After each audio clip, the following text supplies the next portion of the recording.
Is it fair to say that everything is thought? Everything is thought, in the sense that everything is vibration or everything is energy. And thought is vibration.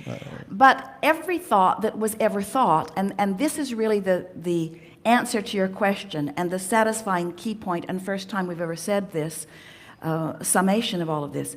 Every thought that has ever been thought still exists, but it does not exist in its original form, because it cannot.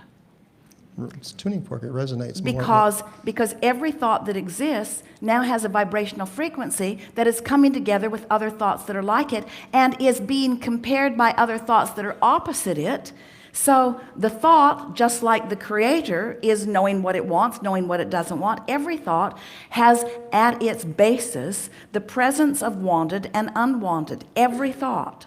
And so theoretically, it is easy and accurate to surmise that if we want to go back to something that we call a beginning thought, it existed in its presence and absence. And the combination of those two things caused it to become more. Does that make sense to you in some way? And then law of attraction just goes from there. But it is ever so much more satisfying to finally let go of needing to know what was before.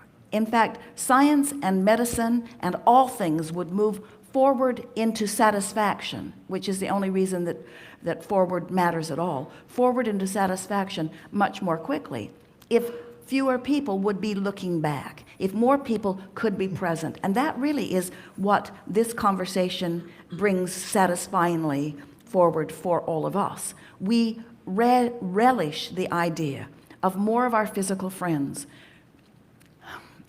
grasping the concept that all that you've been and all that everyone you know who loves you is forward in this moment with you, chiming in, inspiring, approving, including, part of your moment. And that if you are wise enough to tend to the frequency of your being by not finding fault, by not feeling lack, by reaching for the best feeling thought that you can find as consistently and as often as you can, that you will find yourself tuned to the frequency of so much help. It's that leverage that we've been talking about for all these years.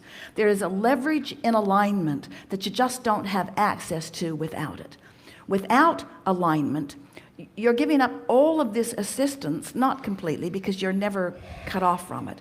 But then you have to rely more on your physical activities in order to move things around. And at best, it is mediocre and unproductive. But when you tune to the frequencies of who you really are, and you allow yourself to feel the enthusiasm. Esther was somewhat concerned, as Jerry was always sitting here making the notes from the seminars, and she loved following the seminar. He would spend the following many, many hours just looking through his notes and adjusting them more and making more notation, because he was always looking for the information for the subscription programs, for the best of Abraham, for the quote clips. He was always looking for pieces that he could present to those who didn't have as much time as he did to move through the material. And so Esther was concerned that she couldn't think of anyone that she wanted to do that. Everyone who's close to her is already busy and doing what they're doing. And so she worried a little bit that she didn't know how she was going to accomplish that. And she was delighted to discover that she is really, really, really, really, really good at it. And the reason that she is really, really, really, really good at it is because she relaxes, and Jerry's right there doing it with her. And he was already really, really, really, really good at it. You see what we're getting at? In other words, you are not ever alone. You are not on your own. You are always supported. You just have to tune to the frequency that allows this brilliance, this infinite intelligence, this all-knowingness, this endless love. You just have to tune into the frequency of that and allow all of it that has always been forward with you in this powerful now. Jerry read Seth before he met us. And Seth was being expressed by Jane Roberts at the time.